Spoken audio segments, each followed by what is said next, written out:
Hey guys, welcome back. My name is Sean Eckert, and I run a YouTube channel on this channel, obviously, called Let's Talk About That.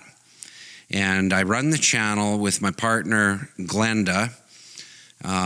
We both have personas that we put forth in the channel. I'm referred to as Seckert, she's referred to as Glenda, and we're actually getting very real with this introduction to a new series, and it's a very serious series that we all deal with, and it's on grief. It's about loss of loved ones. It's about losing people for many different reasons to death. It's about losing people for a lot of common reasons that are still with us, and we make physical choices to ditch those people or they ditch us, and that'll come out within the series as we go through the episodes. But more importantly, the loss of family members and friends and loved ones to death is a real big part of everyday life that we all will experience at one time or the other. And Glenda's story about her life is she's lost, like I was saying, a great number of people in a very short time, ranging from heart attack victims to old age complications to suicide. Glenda lost her son to suicide, and she also lost a best friend to murder, believe it or not. And so she has a very, very tough time in her own mind grieving all of these losses. And we put our heads together with the channel and thought, you know what, this might be a really good tool that other people can use, because they might be able to relate to a lot of these different issues in some way in their own lives.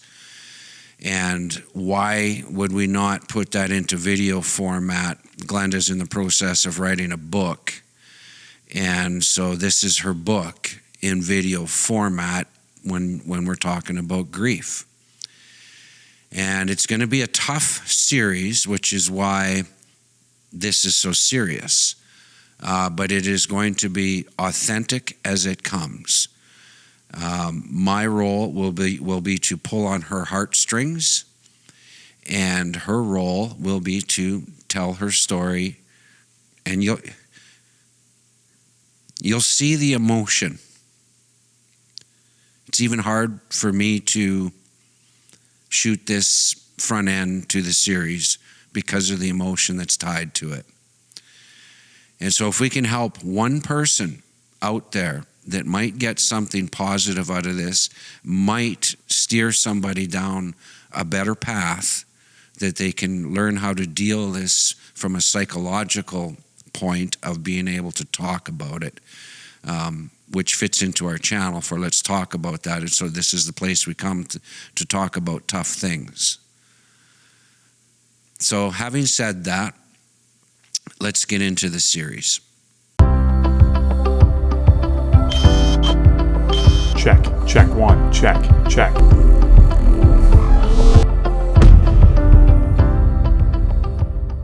So Glenda, why don't you tell me how it all began? Tell me how you got married, how that all looked, and we're speaking today about grief, obviously. So this is it's something that we all have to move forward through. Right. Everybody has grief in their life. Right. Everybody dies. None of us are invincible. We're all going to be there one day, and whatever that looks like, and whatever your belief system is, it's different for everyone. Right. And it's important to tell your story, because you have quite a unique story. The most important thing to me is you do have to talk about it. And that's why I love the name of our show, Let's Talk About It, because it's it revolves back to tough things that people Very don't tough like to talk things, about. extremely tough Yep. things. Yeah. Yeah, and we're calling this series 50 Shades of Grief. Hmm. And the reason that we came up with that name is there's so many layers to grief, and depending on who the person you lost, how they died, changes the way you grieve. It's very logical that we're going to lose our parents before we do our children and our partners. I mean, we just expect that. But that's not necessarily the way it rolls out for some people. You can't expect and you can't assume that your 78-year-old mother is going to die before your 22-year-old son, or how they're going to die. None of us get to predict that. Right, right. And this is going to be a tough series. You mentioned your mom. You mentioned losing a son, and your late husband, obviously. And it's going to be very tough. It's going to be real. Yeah. So how we started on this topic is I've been pondering. As you know, I love to write. Writing is my passion. I journal, I write, Right. I love to write poetry. How this whole idea came to be is I've been working on a book Right. for 8 years, and I didn't know where to start. So I talked to my daughter about it. I mean, she's been through this whole journey with me, and she said to me, "Mom, why are you writing a book? Nobody reads books anymore." Right. And I'd like to believe that that's not the case. But I guess this is the video book of my story. Right.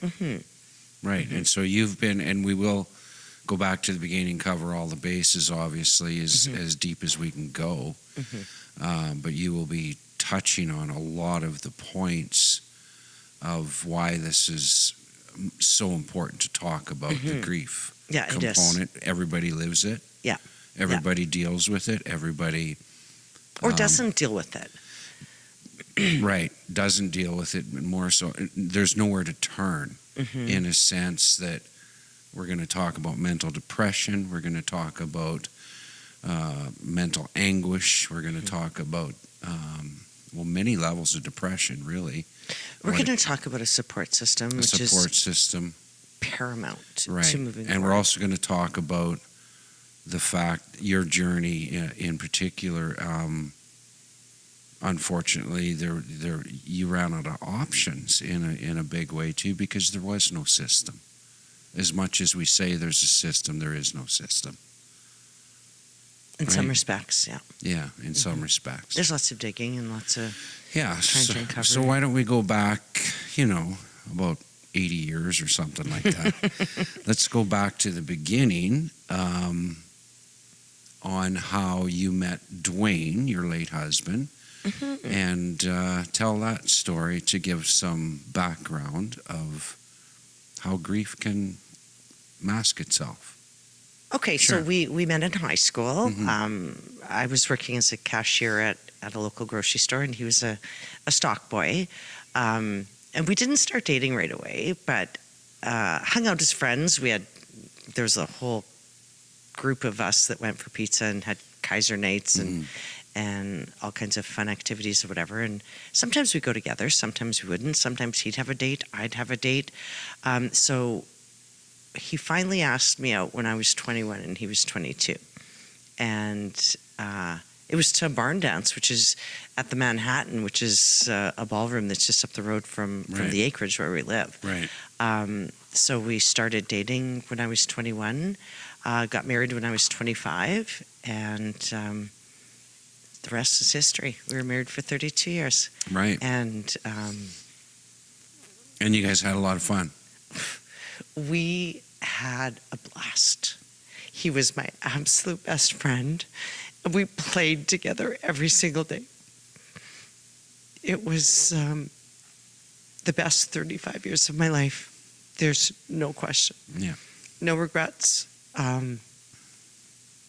He was a pretty amazing guy. And you knew him. You got to meet him. You got to work with him. I actually knew him when he was a stock boy. Yeah, you did. The way our paths crossed over the years, but we're unaware of it until way later in life. Right. Yeah, I used to clean the co-op stores. I was a janitor. You know what? We called ourselves floor technicians because that was a more professional way to really Floor technicians. Yeah, I'd like to see you do the floor technicians in our house. right. But yeah, I did know Dwayne back then, but it was just in passing, and we didn't really figure that out for 40 years later, you know, type thing. So yeah, you and I have crossed paths over the years. It's funny how you just kind of meander down the road and don't realize it. And then you had two beautiful kids, right? Our daughter was born in 92, Yeah. and our son in 94. So the $1 million family, everybody wants a boy and a girl, right? Right. It was And, pretty wild. and dogs and cats. Oh, and yeah, we had German Shepherds Yeah. and moved on to cats when we moved out to the acreage. And quite normal lives, right? And camping and yeah, we and loved camping, road- loved fishing, road trips and travel. Yeah. all that stuff, right? And so, and mom and dad are still around too. Back in when the kids are growing up. Yeah, and- yeah. We were really fortunate to have both sets of grandparents in the same city that we lived in. So Right. lots of family support. I had family that lived away, so we spent lots of time on the road visiting my family. But, Right. yeah. So we're talking about Dwayne, who is no longer with us. Your daughter, we'll refer to her as your daughter, and we're going to talk about Aaron, who's your son that you lost, and we'll get into that as the timeline comes forward. Okay. But I think it's important too. There's a few more characters that I think are, well, it's your life story, right? It's your life story in a book, so or in a videotape. The video book. Yeah, video book. Yeah. Your dad, your parents played a crucial role in who you are today, and I think so. I think all parents do, right? Right. I mean, we'd like to think they do. Yeah. Well, as a parent, I'd like to think I do. Right. Just saying. But where you're different, you're so different, Yeah. right? Yeah. Exactly. Yeah. So tell us a little bit about your parents. Okay. So my parents. What kind of childhood did you have? I had a very loving childhood. I was very close to my dad. My sister still maintains that I was dad's favorite. Right. I had a bit of a challenged relationship with my mother. Maybe I'm more like my mother than I'd like to agree. Maybe a little bit control enthusiastic, and she was as well. But they babysat our kids. They supported us a lot in the sense. Dwayne started a business when our kids were very young, 1 and 3, and that presented a lot of challenges because he focused on the business, and I spent a lot of time alone with the kids and did the volunteer work with the kids and the coaching and this and that, whatever. Right. And my parents were always around to help out. They'd phone on a Saturday morning and say, "Hey, can we have the kids for a sleepover?" Hell yeah. You can pick them up in 10 minutes, and they'd return them the next day. Right. So yeah, they were awesome in helping support for sure. Yeah. So, and you mentioned that you were pretty tight with your dad. Your dad owned a store too, Yeah, didn't my he? dad was in the convenience business. Convenience and business, I used to work yeah. for him, actually. That was my first job. Yeah. And it's hard working for your parents, so I got my job at the co-op, so I didn't have to report to him anymore. Right. But no, we had a lot of fun together. Yeah. Yeah. And it was your dad. I think it was your dad that said, because I never met Dave. No, you didn't. No. And Shirley's her mom. I never got the chance to meet them, unfortunately. But you've told me many stories about Dave. You know, not over your years, not in my time. I mean, you've shared with me in the last year a lot of those stories. And if you could just kind of give some insight to the best advice your dad gave you when it came to Dwayne. So Dwayne had a milk run at the time when we got married. He was working part-time at the co-op and part-time or A milk full-time run. So what is a milk run? What is door-to-door milk delivery. Back in the day, right? Back in the day, back in the With the olden bags days. and the bags and the plastic the pitcher, chocolate whatever. milk? Yeah. And my dad adored Dwayne. Right. They got along famously. Yeah. And when I went over and told my parents that I was getting married, my dad said, "Follow your heart. Don't let anybody tell you to love." Right. And run with it, girl. And and we did. Yeah. Yeah. And did you ever? Yeah, Right? yeah, we did. We had a blast. We You did. yeah. Hmm. And I want to bring up a couple things because what it does for anybody that's watching or reading this video book is it paints a story, right? And and people can hopefully invest their own story into parts of your story, if you will, in the sense that you and Dwayne. I mean, I knew Dwayne in the later years. I mean, I really got to know Dwayne pretty good in a short time, and he was a hoot, right? And I know you're pretty bubbly and full of life, and you guys used to play games like you play the Who Am I game. Yeah, we did. Like just if you don't mind, just share a little piece of that because it shows how important that. How important it is to connect with the right person. And Right? we were so connected. Yeah. We did. We played games all the time, spur of the moment, played off of each other. We Yeah. just had this ability to play off of each other and finish each other's sentences. But one particular time I recall is when we were in Vegas. And I used to like to play the slot machines, and Dwayne liked to play the tables. And so I ran out of money. And we always did a dress-up night on the last night of any vacation or any conference that we ever went to. So we're all dressed up. He's sitting at a card table playing blackjack with a bunch of guys, and there was one seat open right beside him. And I'd run out of money at the machine, so I wandered around. Now, how old are you guys when this is going on? Our kids were little. How long have you been married, roughly? 10 years for sure. 10 years. 15 So maybe. So past the 7-year itch, you guys Oh, are yeah. in having fun. Oh yeah. Right? Okay. Yeah, for sure. Sure. So I sit down beside him at this blackjack table, and there's 5 other guys sitting there, and I didn't touch him. I didn't talk to him. The dealer said to me, "Would you like to play?" And I said, "No, I don't have any money." Dwayne heard my voice, and he just put some chips. He was doing well. He just put some chips in front of my spot, and he said, "Yeah, she'll play." So I didn't know how to play blackjack. He's putting extra coins down to double down or to split or all of this kind of stuff. And then I realized that the other guys at the table don't realize that we're married. They don't have a clue. They don't have a clue. So we call this the Who Am I game. Yeah, we called this the Who Am I game. So when I picked up on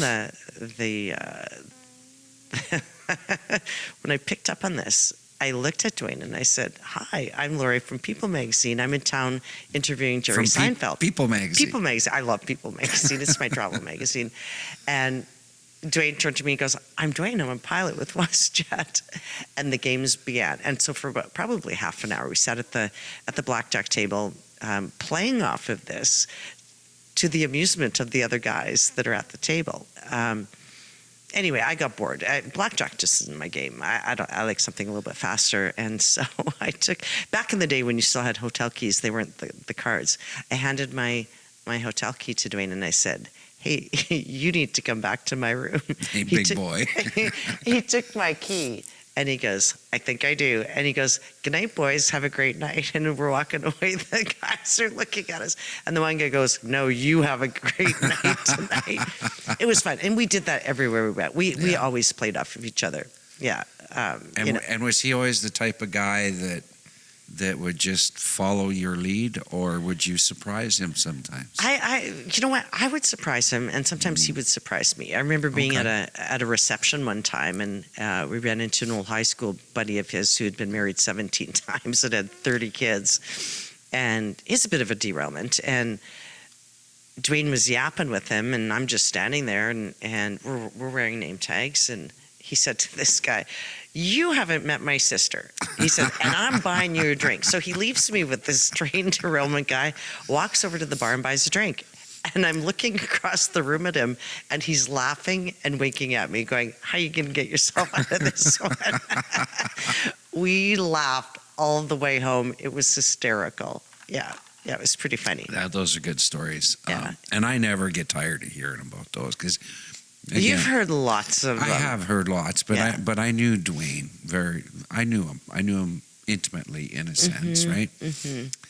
And that's great. These are so it gives people an idea what your loss, how big it was, Mm-hmm. right? Mhm. Because it's when you lose that Your best friend. that partner, that person that you played with. When you Mhm. lose that, it's very tough. And you still have You so know? many plans, so many things that you still want to do together and Right. travel to and experience. Mhm. Mm-hmm. Yeah. So when that just disappears, Mm-hmm. it's It's a huge hole. yeah.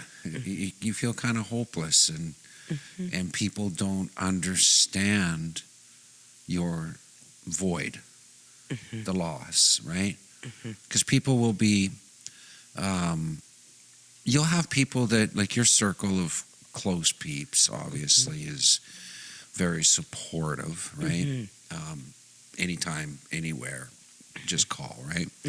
Very supportive. But then you've got the people that are trying to be supportive, but their lack of knowledge in this space of grief makes them do some,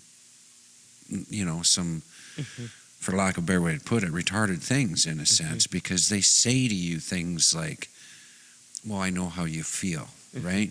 And they don't know how you feel. And that Right. gets back to the reason we called this series the 50 Shades of Yeah. Grief is it's about the relationship with the person that you lost, Right. how they died.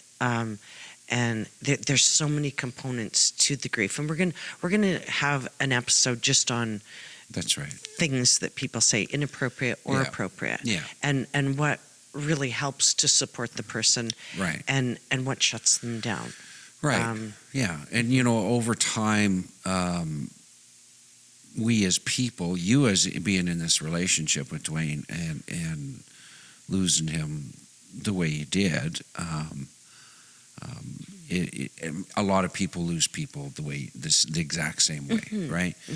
So it's nothing very unique in that situation. And I don't but- consider my story to be unique. I really don't. Well, I do. Okay. I do.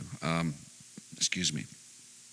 Well, my point is that people can always learn to be more supportive, if you will, because just because you don't know what to say doesn't mean you don't say anything at all.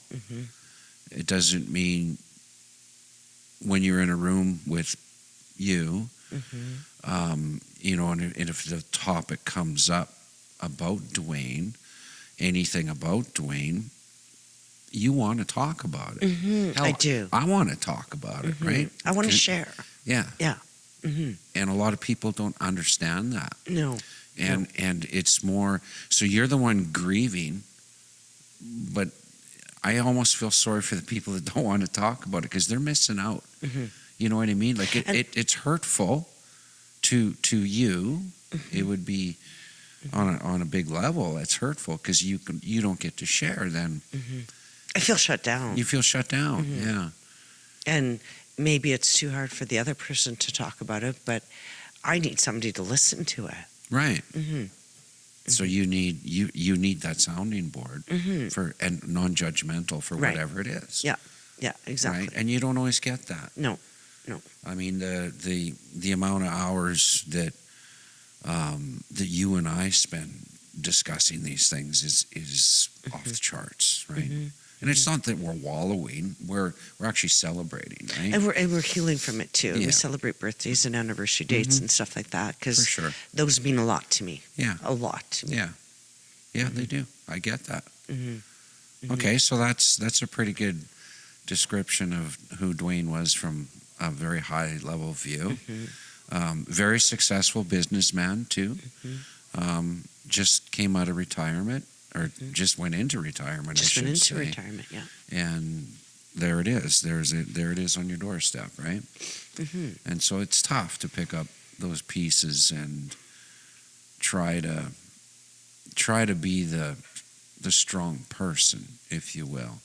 He kind of molds you, in a way that, So if you lose when did you lose your mom? My mom What was, year was that? 2018. 2018, and then your dad. No, my dad was first. My Your dad dad, was sorry. 2016. 16, My son was 2 months later. My uncle was 4 months after that. right? Then Dwayne's birth father. Then my mother. So in then my 6 years, girlfriend. you lost 6 8 people. people. 8 people. 8 people in 6 years. That's a lot, right? And all for many different reasons. Right. There was 8 different cancer, reasons. heart, stroke, Yeah. murder. We'll get to that. I think. Okay. So do you feel comfortable? Do you want to talk more about mom, dad, or do you want to? I think we'll probably discuss that more in the different in a different. sections section, that we're going to okay. do. I'd like to talk about Aaron, your boy, because that was a big one. That was a real big one. They're all big, but that was monumentally big, and not in a good way, right? Do you feel comfortable? No, I Not can't yet? talk about him right now. Okay, that's fine. So just going back to when somebody does pass away, and you know what, you can. I'm not meaning to laugh at this. Isn't a laughing situation at all. But you can actually grieve people that are still alive too, for many different reasons. You know what? It's interesting you should bring that up, because over the past 8 years, I've lost people to death, but I've also lost a lot of people that are still alive. And that's almost more hurtful. Yeah, because you don't comply anymore to their because it actually affects their life. And maybe I'm not Right. living my life the way they think I should live my life. Through their lens. Right. Yeah. And that's wrong on every level, I would say. Maybe too hurtful for them to hang out with me because Dwayne's no longer here, my Right. son's no longer here, or whatever it is, that relationship's Has been changed. severed. Yeah, severed is a good way to put it. So now you have to deal with the loss of friends that you thought were Friends that you thought were friends. Yeah, but that knife cuts pretty deep. It does. Yeah. And like I say, that's almost more hurtful. Yeah, because I mean, in a like a car accident type of a loss, it's immediate, right? It's such a shock that you boom, there it happens, and you're in a heart attack, whatever, right? You just it happens so fast, and you have shell shock, and you kind of go into this mode of you got to push through and get all these things organized, and and I'm not even sure what's easier, because we watched my dad die of cancer, so it was expected. But also too, you expect that your parents are going to die before your partner or your child. I don't know if that's worse than getting the phone call or finding somebody that's passed away that was unexpected. I honestly, I don't think you can ever prepare yourself for the end. No, I don't think you can either. And on the flip side, when you watch somebody wilt away to nothing because they're dying of cancer and it's eating them from the inside out, that's hard, because it's hard on the victim, obviously, but it's hard on the family too, because they're watching that progression.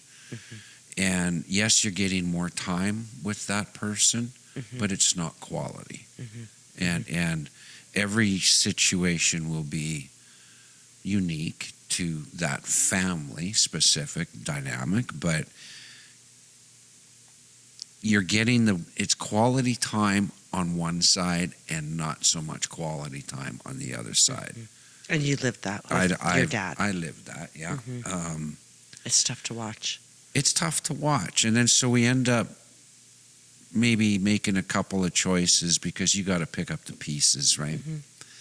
And you end up, you still got to live your life, man. I mean, you're a young, vibrant woman, speaking of you, and you don't got one foot in the box. I mean, you're not done you're not ready to cash it in.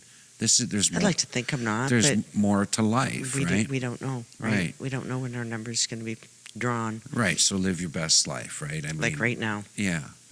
And because that grief system that's there but not there, when we grieve, it's a physical choice that we make to actually grieve people that are still living, because we don't fit the narrative anymore, or we've outgrown that piece of whatever that was, because your loss is a change to their world.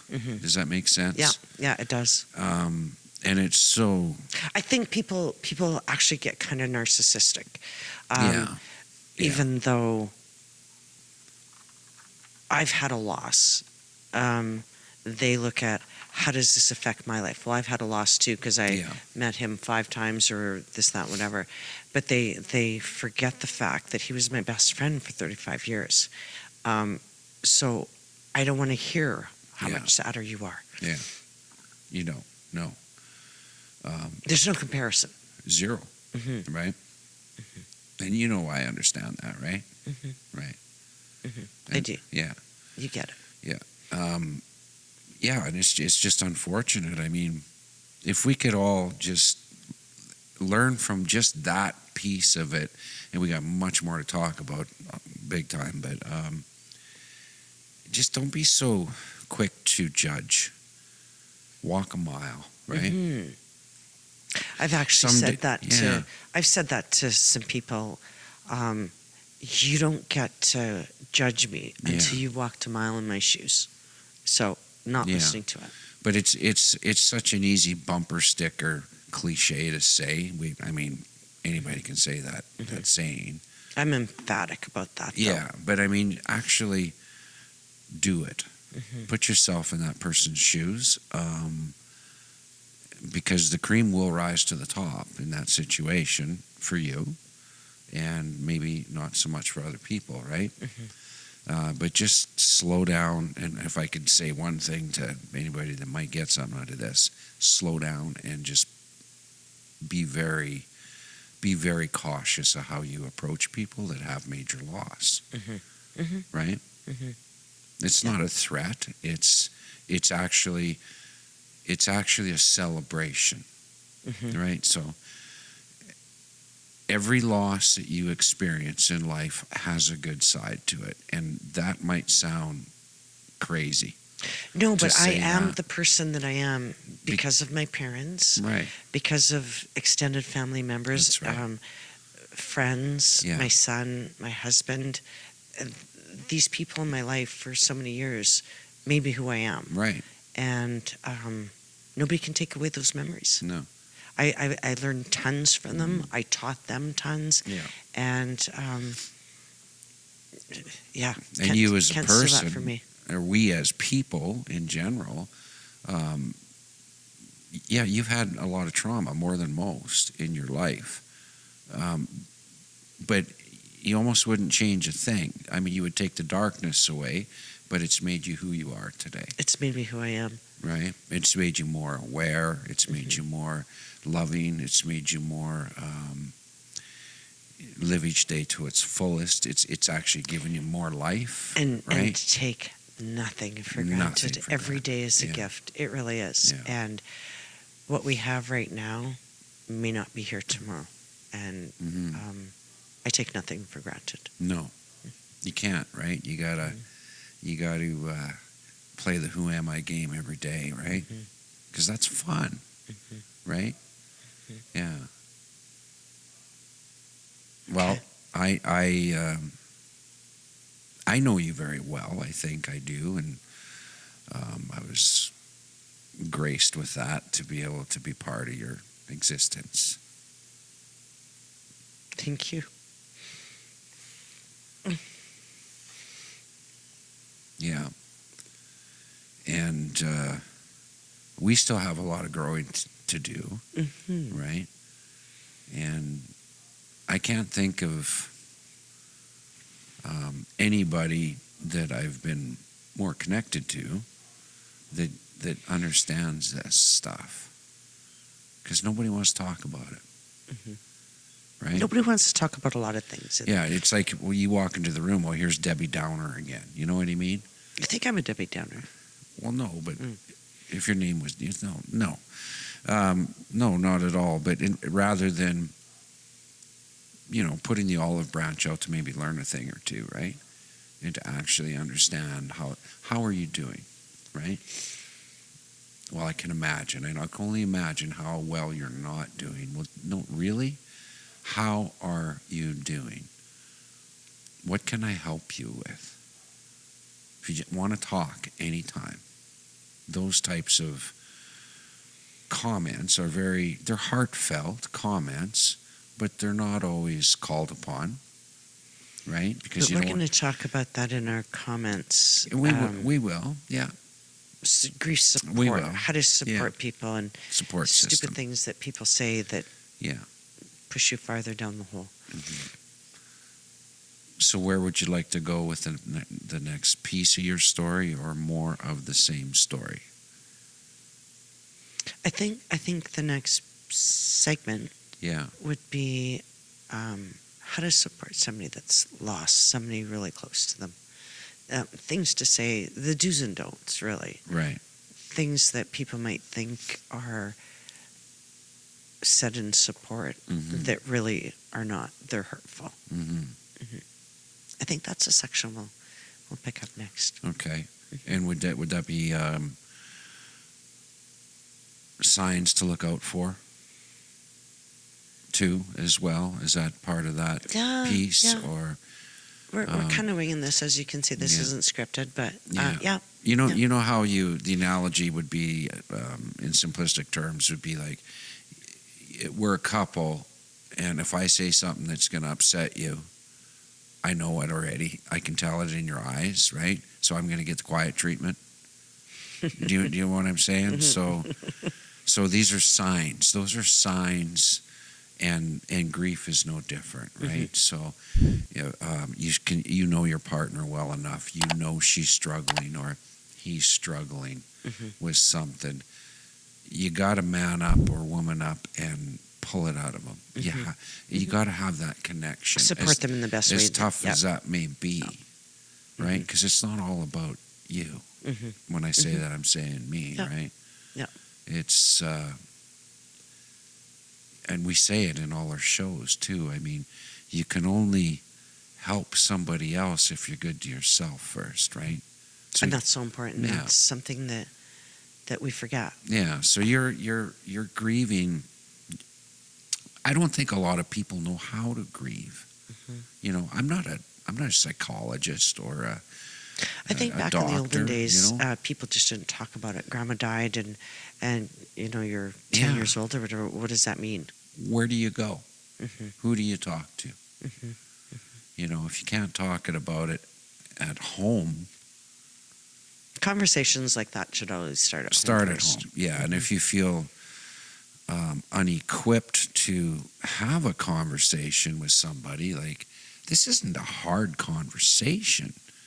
You know what I mean? We're just chatting. We're sitting on the couch yakking, right?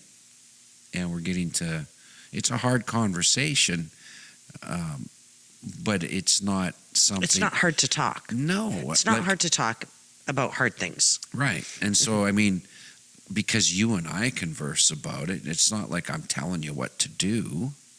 No. There's none of that, because you're not a psychologist or got the thing on the wall or whatever, and you're not telling this person, well, you got to do this and you got to do that, and it's open dialogue, right? And everybody gets their opinion. Yeah. Everybody gets their voice. Yeah. You have to give your partner a platform to share the good, the bad, the ugly, because that's why we're here. So you have to find it. You have to find gotta out whether find it. that's Yeah. through, Yeah. you know, if you're a religious person, maybe it's through your Yeah. pastor, maybe it's a counselor, maybe it's your bestie, maybe it's your Right. sister, brother, or whatever. But you have to build a support network Hmm. for yourself, Yeah. because there are some things, and I have to believe that people aren't meaning to say things Right. that are hurtful. Right. But if they actually took a step back and injected themselves into the situation, would they want to hear that? Right.